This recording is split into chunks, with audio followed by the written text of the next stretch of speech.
Okay, first of all, thank you for that wonderful introduction. But yes, what I would like to bring to this table is sort of like a window into what it is and how we see this mental crisis of teenagers, but more from a teenager's perspective. And the first thing I would like to talk about is the words of the days spent in our teenage years. For many, this might bring emotions of excitement and memories of great adventures and first relationships, first experiences, and so many firsts and so many great emotions. And it's the real beginning of adulthood when you first learn what is responsibility and how you deal with it. But now imagine this scenario, only it is flooded with great confusion and great amounts of knowledge that a simple human mind who has just started experiencing what it is to have responsibility and what it is to make decisions for yourself, having so much information coming from schools, coming from social media, coming from everywhere. And always, this information is not the same. Everybody, of course, is telling you to do something different. Some people are telling you to exercise more. Some people are telling you to start investing, to start looking to stocks. Others are telling you to stop focusing on jobs and just think of your education. And then you're left with this whole amount of information, a lot of potential, but even more confusion. And while at first this confusion might be harmless, the moment where it might not become a little bit more dangerous is where the confusion is combined with questions of who am I, what I want to be, what will I be, especially for the times when these questions are asked by adults. And in a teenager's mind, an adult is still a person of authority. And we are scared of authority. We don't like authority. We like to rebel at authority. And when this scary authoritative figure is asking you, what do you want to be in life? It brings a lot of negative emotions as we do not know how to answer. And we do not feel like we have this ability not to answer. Everybody is expecting us to say something, at least to say that we're thinking. But we don't know in what direction can we even think about this.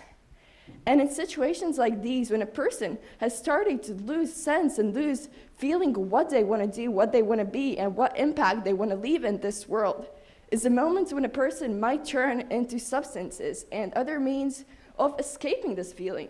That is not a nice feeling of knowing you're a person, knowing you have potential. Everybody's telling you, you're so smart, you're so active, you have school, you have a life, you have a job. You might start even finding new friends and moving somewhere, making family. But all of this together with that same feeling that doesn't leave you. What will I do with all of this? And until you don't find this out, these drugs might be an escape route. As yes, of course, for a teenager, when you're looking on social media or even Netflix documentaries, a little snippet without a lot of information and researching might lead you into this false sense that yes, narcotics are the answer, and if I take them, I will lose this feeling of not knowing where I am.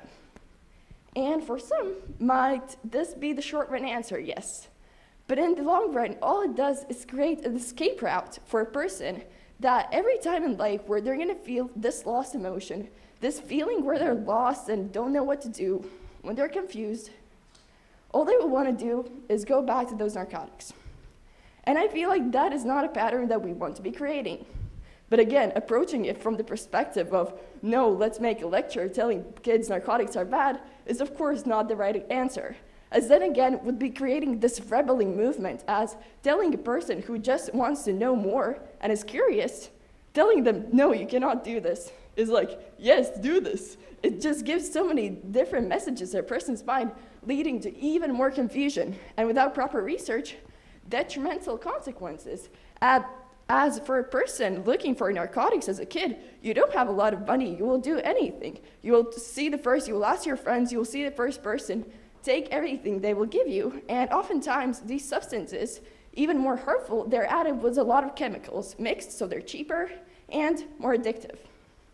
This will lead not only detrimental consequences on the person's lives, but also creates a taboo on the narcotics themselves. It creates these bad examples of people whose lives are definitely devastated by narcotics, and limits possibilities of educating and looking for many opportunities how these narcotics can actually help us in therapeutic ways and help treat these mental illnesses.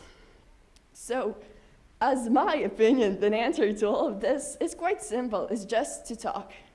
And by talking what I already said, I don't mean trying to educate and putting this authoritative teacher perspective on a kid, telling them, it's fine, you should feel like this, it's okay. No, talk like a person. Let's stop this teenagers, adults thing, and let's bring this wall down. By bringing the wall down and realizing everybody's just a person, everybody's confused, nobody really knows what they're doing here, and everybody's on this journey, because the journey is what is life. It's finding out who you want to be and what you want to do.